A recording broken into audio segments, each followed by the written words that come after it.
നീ എന്നെ ചിരിച്ചു മയക്കൊന്നും വേണ്ട. ഇപ്പൊ തന്നെ വീട് പണി എന്ന് പറഞ്ഞ രൂപ എത്ര ലക്ഷം തന്നിരിക്കുന്നറിയോ? ഓ അല്ലേലും എനിക്കറിയാം, ഞാൻ അന്യാണല്ലോ. ഇങ്ങനെ ആവശ്യം വരുമ്പോ മാത്രം നമ്മളെ അന്വേഷിച്ചാൽ മതിയല്ലോ. പിണങ്ങാതെ നാളെ വൈകിട്ട് നീ ഗസ്റ്റ് ഹൗസിലേക്ക് വാ. മഴ മഴ കൊട കൊട മഴ വന്ന ഗേറ്റ് തുറന്നിട്ട്. നീ എന്തിനാ നനഞ്ഞത്? അതൊരു രസാ. അല്ല സാറേ, സാറിന്റെ കാറെന്താ അങ്ങ് ദൂരെ ഇട്ടിരിക്കുന്നത്? അടുത്തിടാൻ മനസ്സിലാഞ്ഞിട്ട്. എന്തൊരു മഴയല്ലേ. എന്നാ പിന്നെ നാളെ പോകും സാറേ. നീ പോടാ പൊടുന്നാനെ, പോര് കൊട എടുത്തിട്ട് വാ. ശരി.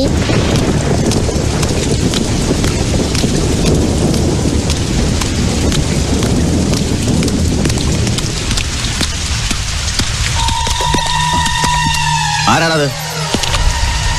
ഞാനാണ് സർ. നീയോ? നീ എന്തിനാ ഈ മഴയത്ത് ഇവിടെ വെക്കുന്നത്? കൊറേ നേരമായിട്ട് ഇവിടെ ഇങ്ങനെ നിൽക്കുക. കുറച്ച് മഴ നനഞ്ഞാലും സാരമില്ല, സാറിനെ ഒന്ന് ഒറ്റയ്ക്ക് കാണണമെന്ന് കരുതി. ഈ രാത്രി ഇവിടെ വെച്ചാണ് ഒറ്റയ്ക്ക് കാണുന്നത്? കഴിവറ മോനെ, കടന്നു പോകാൻ. ഒരു മനുഷ്യൻ ഇതിൽ കൂടുതൽ താഴാൻ കഴിയില്ല സാർ. അടികൊണ്ട് മൂക്കിന്ന് ചോര ഒലിപ്പിച്ചോണ്ട് വന്നിട്ടും എന്റെ അച്ഛൻ പറഞ്ഞ സാറിനോട് അതിനെപ്പറ്റി ചോദിക്കരുതെന്ന്. പാഹു എന്റെ അച്ഛന്റെ അവസാനത്തെ ഒരു ആഗ്രഹമായിട്ടെങ്കിലും കരുതി എന്റെ വേരിഫിക്കേഷൻ പേപ്പർ ശരിയാക്കി തരണം. എടാ തെണ്ടി, ഇനി ആകാശം ഇടിഞ്ഞു വീണാലും ശരി, അയ്യപ്പൻ നായരുടെ മോനെ ഞാൻ കാക്കി ഇടിക്കത്തില്ല.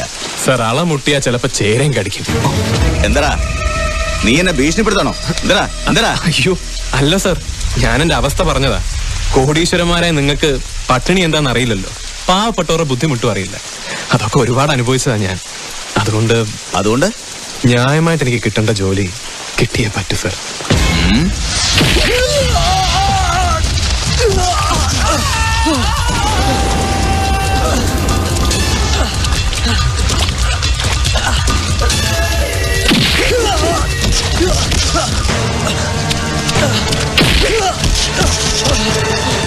Come on.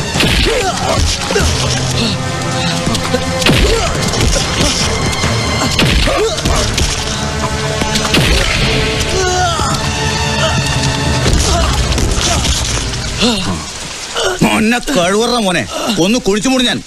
നിന്റെ അമ്മയുടെ ഒരു ജോലി.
സിറ്റി പോലീസ് കമ്മീഷണറോട് നീ കളിക്കുന്ന ഓർക്കണം.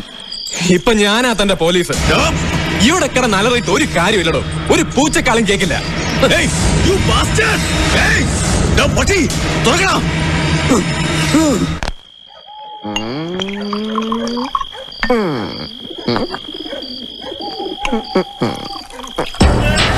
മതി.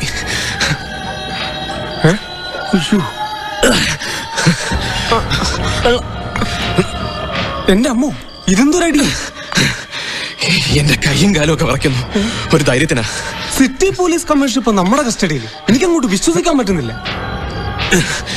എനിക്ക് എടാ, ഞാനൊന്ന് കയറി കണ്ടോട്ടേടാ. വേണ്ട, നമുക്ക് ഒരുമിച്ച് കാണാം. കാണേണ്ട കാര്യമുണ്ട്.